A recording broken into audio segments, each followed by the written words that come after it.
The ego believes it is the whole. The self reveals that it is only a part. To understand Jung, we must first distinguish between the ego and the self. The ego is the center of conscious identity.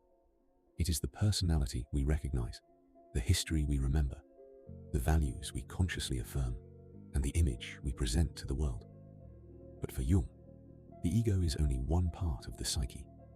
Beyond it lies the unconscious, containing instincts, memories, emotions, and possibilities that have never been fully admitted into conscious life. Some were forgotten. Others were repressed because they conflicted with the personality we wish to maintain. The person we consciously believe ourselves to be is therefore always incomplete. Someone may think of themselves as entirely generous, while remaining unaware of the resentment beneath their generosity. Another may build an identity around strength, while refusing to acknowledge vulnerability. The ego constructs a coherent account of who we are, but that account rarely contains the whole truth.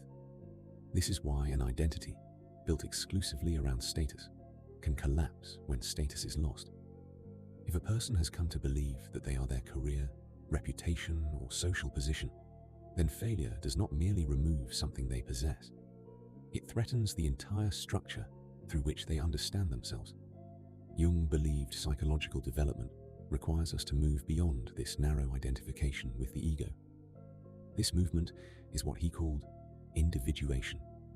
It is the lifelong process through which the individual becomes more conscious of the total personality. The persona must be recognized as a social mask rather than mistaken for the whole person. The shadow must be confronted rather than projected onto others. Instinct, emotion, conscience, and unconscious imagery must be brought into a meaningful relationship with conscious life. A psychologically mature person is not someone who has eliminated weakness, conflict, or suffering. It is someone whose identity is no longer dependent upon denying them. Failure can be faced without complete collapse, and vulnerability can be admitted without destroying dignity. For Jung, this movement toward greater wholeness is directed by the self. The self is not simply a perfected version of the ego. It represents the entire personality, conscious and unconscious together. The ego experiences itself as the center of life. The self confronts it with the fact that it is not. The self therefore functions as an inner image of totality, but also as an authority beyond the limited perspective of consciousness.